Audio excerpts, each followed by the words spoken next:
The guest room. The rain had just started when Samuel unlocked the front door of his grandmother's old bed and breakfast. The house had been abandoned for years, but he decided to restore it and start renting out rooms again. Guests trickled in slowly at first, travelers passing through the countryside, couples looking for something quiet and secluded, and business folks who didn't care about the creaking floors or the faint smell of age clinging to the curtains.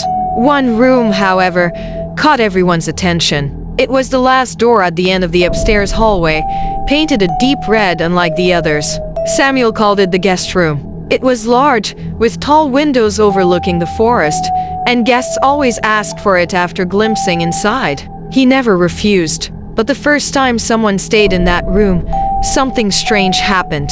A salesman checked in late, tired from his long drive. He set his suitcase on the bed, smiled politely at Samuel, and retired early. In the morning, the dining table was set for breakfast, but the salesman never came downstairs. Samuel went up to check on him, knocked politely, and when there was no answer, he pushed the door open. The bed was neatly made. The suitcase was still there. His jacket hung in the closet, but the salesman was gone. At first, Samuel assumed the man had left quietly at dawn. Maybe he had been in a hurry. But when days passed with no one returning for the luggage, Samuel grew uneasy. He left the items untouched, locked the door, and said nothing to anyone. Weeks later, a couple arrived on a stormy night. They laughed about the thunder, ordered extra blankets, and insisted on the red room at the end of the hall. Samuel handed them the key reluctantly, something heavy in his stomach telling him not to. He listened to their muffled voices late into the night,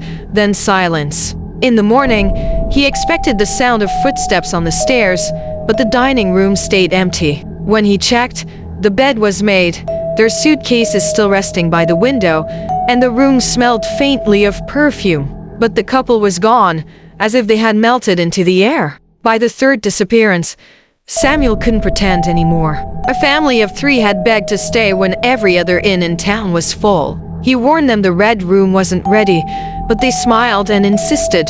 He didn't sleep that night, pacing the hallway, waiting for screams, for footsteps, for anything. But the house was silent. In the morning, he opened the door. 3 sets of luggage stood neatly in the corner. 3 jackets were draped across the chairs. But the family had vanished, their beds untouched, as if no one had ever slept there. The guest room began to feel like a mouth that swallowed whatever entered.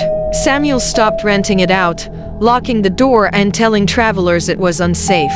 But sometimes when the house was quiet at night, he heard faint noises from inside, the drag of a suitcase across the floor, the creak of footsteps, the soft murmur of voices. He never dared to open it. One evening, curiosity gnawed at him until he couldn't resist. He unlocked the door, stepped inside, and sat on the bed. The air felt heavy, as though the room were breathing with him. He whispered into the darkness, asking where they had gone, asking what the house wanted. The silence pressed against his chest until he could hardly breathe. Then the door slammed shut behind him. The bed and breakfast stands empty now. Travelers who pass through town notice the faded sign swinging in the wind. Locals shake their heads when asked about it, saying it hasn't been open in years. But if someone peers up at the second-floor window on a rainy night, they might see a faint shadow move behind the curtain of the red room, as though a guest never quite left.